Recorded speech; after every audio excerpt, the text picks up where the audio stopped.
இந்த ஆகஸ்ட் மாதம் ரிஷப ராசிக்காரர்களுக்கு ஒரு வேற மாதிரி பாசிட்டிவ் ஷிஃப்ட் நடக்கப் போகுது. கடந்த சில மாதங்களா மனசுக்குள்ள இருக்கிற ஒரு விதமான குழப்பம், நீங்க எடுத்த முடிவு சரியா இல்லையான்னு ஒரே தலதலப்பா இருந்ததுக்கு இப்போ கிளாரிட்டி வர ஆரம்பிக்கிறது. இந்த கிளாரிட்டிக்கு காரணம், உங்க கையிலே நிறைய முக்கிய முடிவுகள் வச்சிருக்கீங்க. ஆனா இதுவரைக்கும் அது ஃபுல் ஸ்விங்ல முன்னேறல. இந்த மாதம் அந்த முடிவுகளுக்கு பின்வாங்காம நேராக நடக்கிற மாதமாகும்.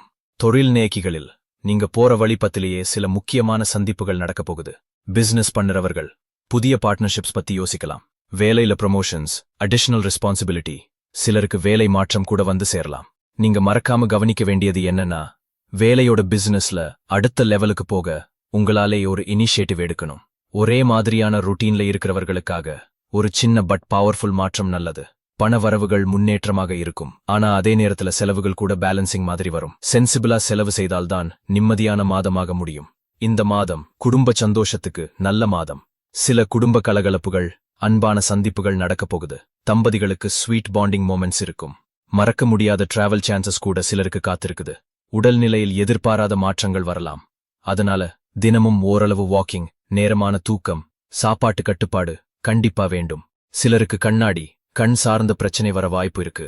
தவிர்க்கும் பிரிவென்டிவ் கேர் செய்யுங்க. மனநிலை ரொம்பவே முக்கியமானது இந்த மாதம். ஏற்கனவே பல தடைகளை பார்த்து ஒரு இன்டீரியர் ஸ்ட்ரெங்த் உங்களுக்குள்ள வளர்ந்திருக்கு. இப்போ அந்த ஸ்ட்ரெங்த்தை பயன்படுத்த வேண்டிய நேரம் இது. சந்தேகங்களை கிளியர் பண்ண ஒரு விசேஷமான சந்திப்பு நடந்துச்சுன்னா அசந்து போயிடாதீங்க. அது நிஜமா உங்களுக்கு பயனளிக்க போகுது.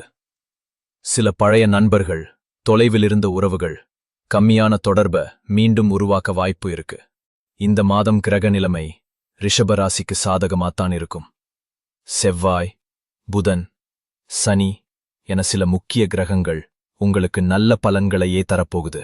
அதனால உங்கள் முயற்சிகளுக்கு வெற்றி கிடைக்கும். சும்மா காத்துக்கிட்டே இருப்பதை விட, நான் இப்போதான் செய்ய போறேன்னு போல்டா ஒரு பக்கம் போனீங்கன்னா அதுவே ஒரு டைரக்ஷனா மாறும்.